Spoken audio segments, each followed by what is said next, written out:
జగన్ నిరకాటంలో పెట్టగలిగామనుకున్నటువంటి సునీతకి తనే ఇరుక్కునేటువంటి పరిస్థితి వస్తుందని ఊహించలేదు. అది అన్నని ఇరకాటంలో పెట్టి రాజకీయంగా లబ్ధి పొందుదాం అనుకుంటే ఆ అన్న చేతిలో ఉన్న చట్టం లేదా ప్రభుత్వం తనని ఇరకాటంలో పెడుతుందని భావించలేదు. ఇప్పుడు అదే జరుగుతుంది. పోలీసులు తన మీద నమోదైన చేసిన కేసును కొట్టేయాలని కోరుతూ మాజీ మంత్రి వైఎస్ వివేకానంద రెడ్డి కుమార్తె నర్రెడ్డి సునీత అల్లుడు రాజశేఖర రెడ్డి సిబిఎస్పీ రామ్ సింగ్ దాఖలు చేసిన వ్యాజ్యాలకు విచారణ అర్హత లేదని పోలీసుల తరపున special assistant public prosecutor Sora Venkata Sainath హైకోర్టుకు చెప్పారు. కోర్టు ఆదేశాల మేరకు ముగ్గురు మీద నమోదు చేసిన కేసులో పులివెందుల పోలీసులు కోర్టులో ఛార్జ్షీట్ కూడా దాఖలు చేశారని నివేదించారు.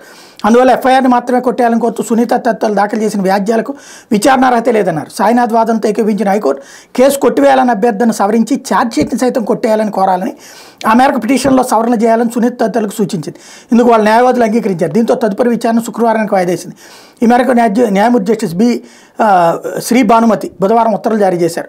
వివేక హత్య విషయంలో నర్రెడ్డి రాజశేఖర్, నర్రెడ్డి సునీత, సివేదిక రామ్ సింగ్ తన శారీరక మానసికంగా వేధించారంటూ వివేకానంద రెడ్డి పిఏ కృష్ణారెడ్డి పులివెందుల కోర్టులో ఫిర్యాదు దాఖలు చేయడం, కృష్ణారెడ్డి ఫిర్యాదు మీద విచారణ జరపాలని పులివెందుల పోలీసులు కోర్టు ఆదేశించడంతో రాజశేఖర రెడ్డి, సునీత, ఎస్పీ రామ్ సింగ్ల మీద కేసు నమోదు చేశారు. ఈ కేసు కొట్టేయాలని కోరుతూ రాజశేఖర రెడ్డి, సునీత, రామ్ సింగ్ హైకోర్టును ఆశ్రయించారు. ఈ వ్యాజ్యాలపై న్యాయమూర్తి జస్టిస్ భానుమతి బుధవారం విచారణ జరిపిన సందర్భంగా జరిగిన పరిణామాలయ్యాయి.